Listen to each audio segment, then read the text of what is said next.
Oh. Hi, Amang. Thank you po sa lahat-lahat. Mula pagkabata ko, andyan kayo palagi ni Inang na nagbabantay at nag-aalaga sa amin Gio. Thank you din dahil lagi mo akong binibigyan ng pagkain na alam mong gustong-gusto ko na kahit minsan. Isa na lang yun para sa'yo, tapos hahatiin mo pa din para magkaroon ako. Diba kasi magkatulad tayo, halos ng gusto pagdating sa pagkain. Ayun, basta thank you po sa lahat sa pag-aalaga at pagmamahal.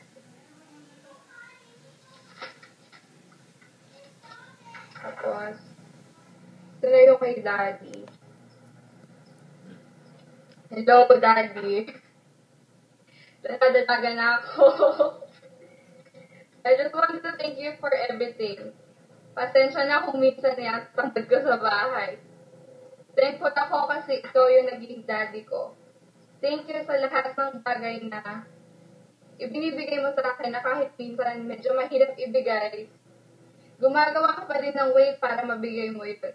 Especially nung bata pa ako kasi ang dami kong laruan. Thank you din dahil lagi mo akong sinasamahan or inihahatid every time na may pinupuntahan ako or may lakad ako. Ayun. Basta de, you're the best dad.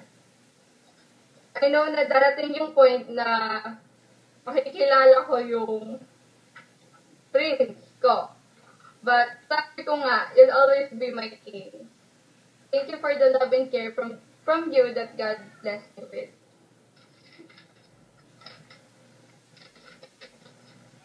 Tapos na? Ito. Hello,